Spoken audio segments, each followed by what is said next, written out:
ట్రంప్‌కి సంబంధించినటువంటి విషయాలు, చైనాకి సంబంధించిన విషయాలు, అట్లాగే రష్యా, ఉక్రెయిన్ విషయాలు వీటి మీద ఓ పాడ్‌కాస్ట్‌లో నరేంద్ర మోడీ తన వైఖరి చెప్పుకొచ్చారు. అమెరికా అధ్యక్షుడు డొనాల్డ్ ట్రంప్‌తో పరస్పర విశ్వాసం అనే బంధాన్ని పెంచుకున్నాను నేను. ఎందుకంటే జాతి ప్రయోజనాలే సర్వోన్నతం అని ఆయన భావిస్తాడు, నేను భావిస్తాను.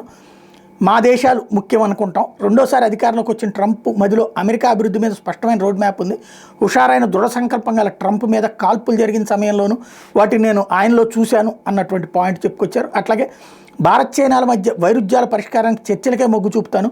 వాస్తవాధీన రేఖ వెంట 2020 ముందు నాటి పరిస్థితులను నెలకొల్పేందుకు రెండు దేశాలు కృషి చేస్తున్నాయి. ఇరు దేశాల మధ్య ఆరోగ్యకరమైన పోటీ ఉండాలని కోరుకుంటున్నామంటూ అది ఘర్షణకి దారి తీయకూడదని తేల్చి చెప్పారు. రష్యా, ఉక్రెయిన్ మధ్య చర్చలు సాధ్యమైనప్పుడే వాటి మధ్య గల వివాదానికి పరిష్కారం లభిస్తుంది. యుద్ధ క్షేత్రంలో ఎప్పటికీ పరిష్కారం దొరకదు.